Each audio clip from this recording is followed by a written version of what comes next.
Bentham द्वारा प्राकृतिक अधिकारों का खंडन किया गया है। इसे क्या बताया गया है? बकवास बताया गया है। अब अगला जो उनका विचार है वो अपन लिखेंगे बेंथम के शासन संबंधी विचार। बेंथम के शासन संबंधी विचार। और बेंथम राज्य और शासन के मध्य क्या एक अंतर करता है? शासन के मध्य क्या अंतर करता है?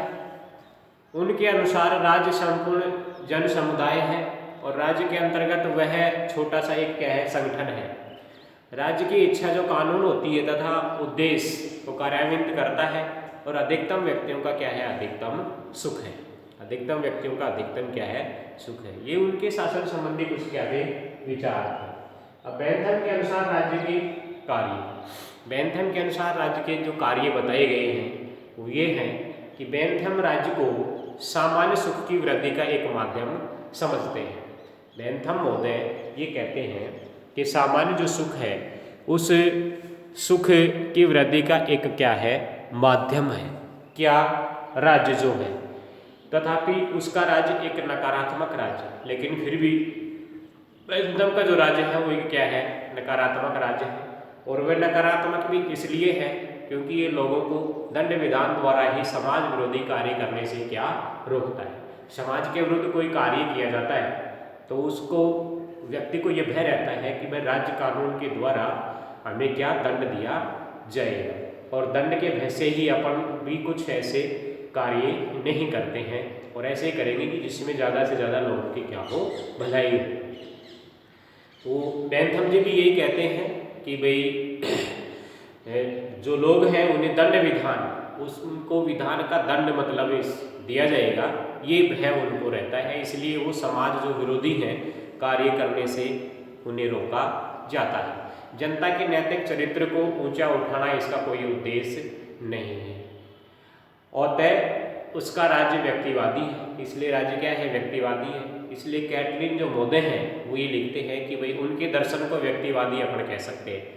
कैटलिन ये कह रहे हैं कि उनका जो दर्शन उनके द्वारा जो दर्शन प्रस्तुत किया गया उसे अपन व्यक्तिवादी कह सकते हैं और लेसर फेयर का सिद्धांत कह करके वो उसे पुकारते हैं। क्या कह करके पुकारते हैं? लेसर फेयर का सिद्धांत कह करके पुकारते हैं। अब उनके द्वारा एक कानून तथा स्वतंत्रता संबंधी विचार भी दिए गए।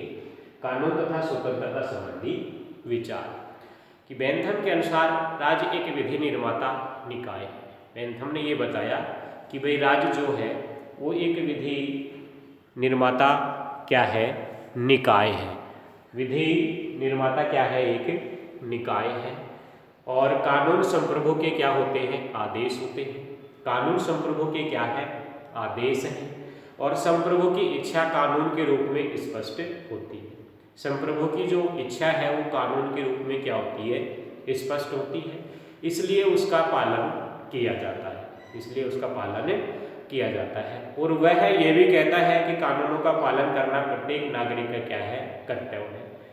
प्रत्येक नागरिक का कर्तव्य बनता है कि भाई राज्य के द्वारा जो कानून बनाए जाते हैं उनकी पालना की जाए। अब जैसे मान लीजिए किसान के हित में एक बिल प्रस्तुत किया, 3 कानून बन करके आए, लेकिन किसान उसके विरोध में उतर रहे हैं और सड़कों के ऊपर ऐसी आम सभाएं कर रहे हैं और दिल्ली की ओर क्या कर रहे हैं वो कूच कर रहे हैं।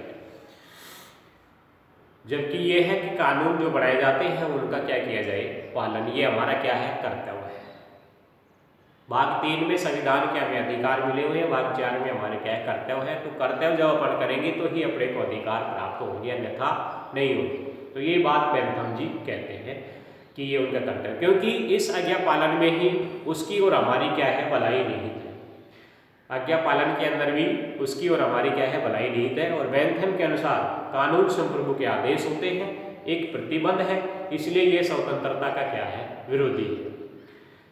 व्यक्ति सुरक्षा चाहता है स्वतंत्रता नहीं। व्यक्ति क्या चाहता है सुरक्षा चाहता है स्वतंत्रता नहीं। सुरक्षा के लिए कानून की आवश्यकता है और कानून संप्रभु के क्या है आदेश है। यदि स्वतंत्रता और सुरक्षा के मध्य हमें अस्पष्टता को मिटाना है तो फिर स्वतंत्रता को सुरक्षा की एक शाखा ही स्वीकार कर लेनी चाहिए कि भाई स्वतंत्रता जो है वो सुरक्षा की एक क्या है शाखा है, एक ब्रांच है, इसे हमें एक्सेप्ट, इसे हमें स्वीकार कर लेना चाहिए। अब गेटल जी लिखते हैं इसके बारे में, गेटल के शब्दों में क्या है कि जीवन की एक उपयोगितावादी योजना में स्वतंत्रता का कोई विशेष स्थान नहीं हो सकता। यह सुख का कोई आवश्यक तत्व नहीं है, इसलिए उसे सुख के सामने समर्पण कर देना चाहिए। क्या करना चाहिए? सुख के सामने संपूर्ण समर्पण कर देना चाहिए।